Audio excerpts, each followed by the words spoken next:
I know we want to talk about 1031 exchanges because this is something that may become a little more prevalent as the market changes and adjusts to the new legislation. We may see more people doing this. So first of all, let's tell them what that is. This is Las Vegas Real Estate Now with local real estate expert Harvey Blankfeld.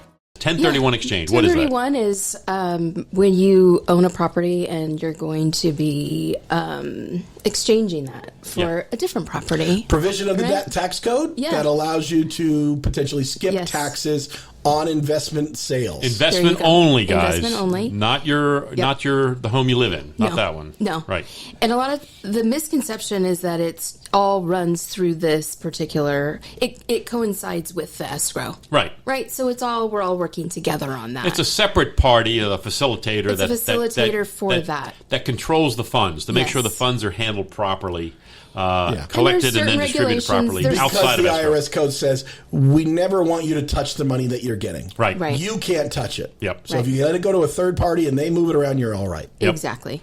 And I remember, as a result of that, I remember just a quick side. I remember years ago, back in late 2000, just before the crisis, there was a company that was 1031, and they absconded with a bunch of people's money. They did. That was really bad. I know. They left the country and took all their money. And we knew that. Everybody knew them. Yeah, it was crazy. They were big. Anyway, there was a lot of that going on, though. I mean, there was a lot of proproperties that were in those exchanges. I don't want to scare people from it because that's not happening. No. But so 1031 exchange. There's rules, and the IRS is very strict about this because, like John said, you can't touch the money. Yeah. So if I'm an investor and I own a home and I want to do a 1031 exchange, that's called a tax deferred exchange. So basically, I don't have to pay capital gains on this. Correct. I can defer that to when I sell the next property. Yep. Right? Yep. Okay. I can move my money from one investment to a new investment and let it continue to work without paying taxes. It's like a like for like. Yeah, kind property. Like kind simply means real property investment nature. Yeah, it's not cool going concept. and buying I like it. cars and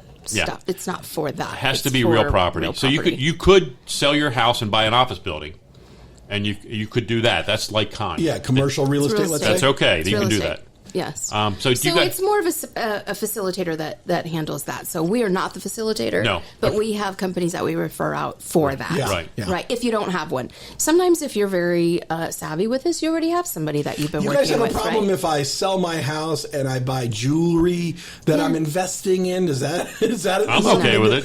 The IRS ain't. The IRS is the right I'm answer. fine with it. But the IRS you can still have your jewelry though. Yeah. Don't tell me you're investing in the casino with it. You know what I mean? No. That's not but you're advised through that facilitator on all the regulations. Yeah. So that you are not going, well, do I qualify? What do I need? They guide you through that entire process of what it is that you would be looking for. And the time frame, too. You have a window That's to the thing. get it done. Yeah, you can't take forever to get this. No. Hey, I sold this one. I'll buy that other one later. Yeah, No. You got to do it within a certain window. Yeah. So those of you who don't know this, if you have an investment property and you're thinking you might want to do something like that, you can reach out to us. You can reach out to Janelle. We can help you with this. This is something I've done many of them. Yeah. I know Janelle's equity title. Every time I have one, I go to equity and say, hey, who are you recommending these days? Yeah. And they'll point me in the right direction to the proper facilitator. Yeah. And the facilitator, again, they're just they just collect and distribute. That's what they do. They take the money and they put it. They send it where it's supposed to be. It's very quick. Yeah, and a relatively reasonable fee for that process. Yeah, it's not crazy expensive, but it does cost. There's some money's involved. Yeah. But it doesn't cost, like if you're the buyer of your home doesn't have any additional cost, and the seller of the home you're buying doesn't have additional cost. Right. All the cost falls to you who's doing the exchange. Sure. But it's not a lot of money. It's not much. I mean, maybe $1,200. Yeah. I mean, and we're not talking a ton of money. It's not a ton of money. You may not be going here yet, but this is something that comes up in my conversations with people about it, is I sometimes have to make the additional point. Imagine this. You're selling your investment property and you've got $1 million of profit that would normally be taxed.